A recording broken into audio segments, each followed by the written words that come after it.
Peace. What is up, guys? Thanks for checking out American Religion. I know it's been a minute, but I got something I want to say. Nothing complicated.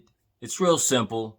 I know there's a lot of gurus out there, self-proclaimed gurus, spiritualists. They want to help you, live closer to God, and they want to sell you their books, and they want to have these special classes where you got to pay to communicate with them and all that. I mean, okay, whatever. I get it. You want to make some money, but check it out. It's not complicated, guys. It's real simple. And I just got some notes that I jotted down, and I'm going to, maybe clarify just a little bit of something about how it's really not that complicated. Let's check it out. First of all, the only true and living God simply is, okay? That's it.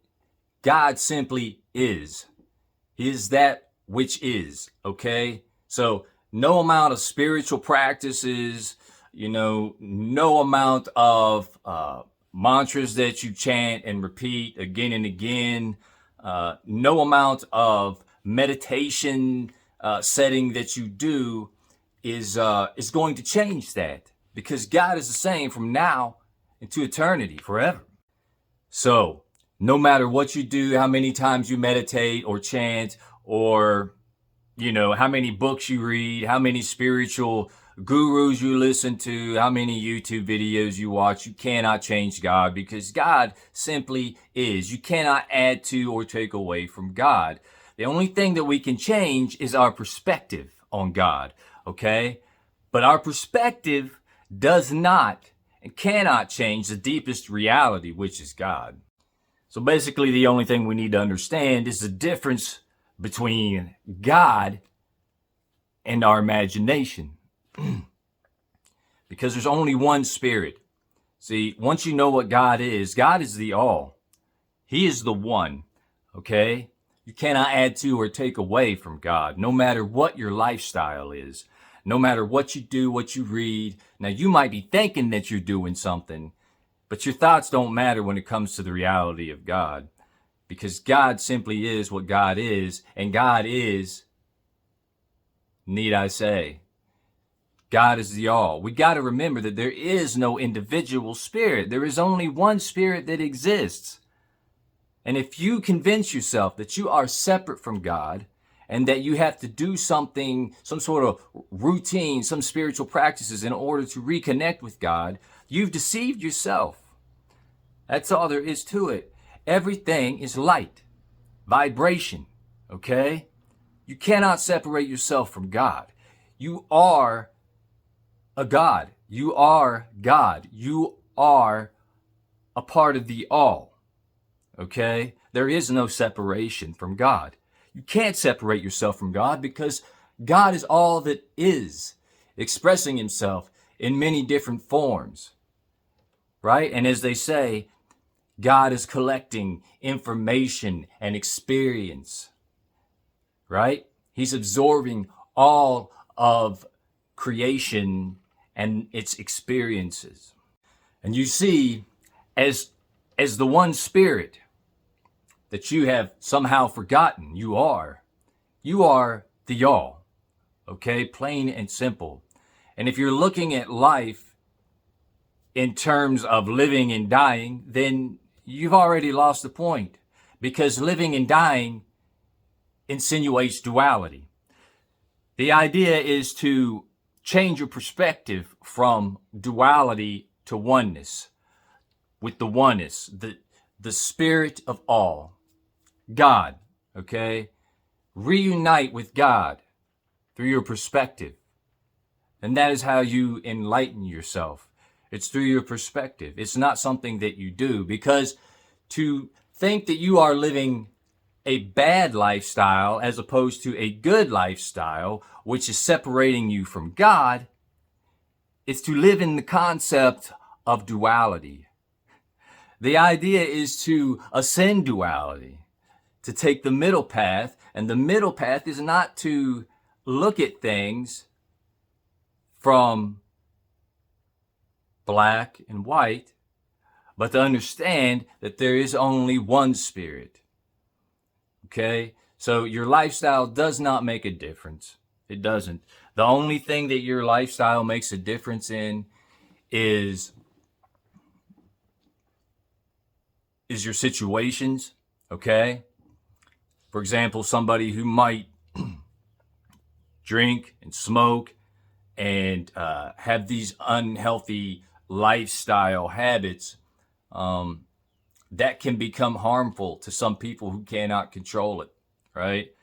And listen, yeah, some people just need to make a change because it's not for them. I don't know what it would be that, you know, it varies, right? So much. Anything can be, just about anything can be a bad habit if it's done in excess, right? The key is moderation. And to think that you have to live your lifestyle a certain way in order to attain enlightenment or to be with God is to acknowledge the existence of duality. And that is not where you meet God. You do not meet God through the concept of duality. I mean, duality can show you that there is a oneness. That's all it should be. That's all it should be. It should show you that, yes, you know, the monad exists. The only way that you know contrast is to know that there's not contrast, right? The only way you know one color from another is because more than one color exists. So these are sort of important concepts and a part of reality. But the bottom line is that all is one. There is no individual self. There is no individual spirit. There is only one spirit. And if you think that there is anything that you can do to separate yourself from that, then you're kind of missing the point. And it's easy to fix because all you have to do is adjust your perspective and the way that you look at things. So in the end, if something is bothering you, your conscience, if something in your lifestyle you feel needs changed, then change it by all means. You know, don't go against your conscience, you know, because that's just going to annoy you and make you miserable. So you should always try to make peace with your conscience. But nothing that you can do or say can take you further or bring you closer to or from God.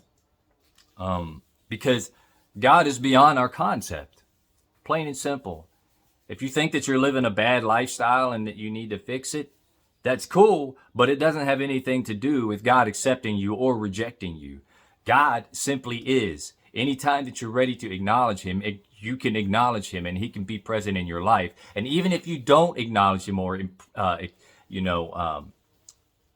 welcome him into your life, he still is, he still is because God is all. So you can't escape God. There's nothing you can do to escape God. So in closing, all I want to say is, hey, it's your life. Live it how you want to live it. Don't think that you have to pay these gurus for their classes, or read their books or send them money and all this stuff. Man, just change your perspective, and stop looking at the world through duality, because there's only one. There's only one love. You know what I'm saying? And the objective is just to engage and indulge in life. Okay? And to listen to your conscience. Don't go against your conscience. Try to be at peace with your conscience. And do what makes you happy. Do the things that bring you peace. The things that get you involved in life. The things that bring out the creativeness in you. That's the key. There is no great mystery to find out. It's just simply to be, because that's what God is. He simply is. And for you to be with God, you just have to engage in what is reality. Not what you think it is, but what it really is. And what it should be is you engaging in life productively, positively, and trying to spread the peace of God to everybody else around you. And that's all I got to say, guys. I hope that you got some kind of edification from this. If not, hey, comment. I'll make another video. Peace and love.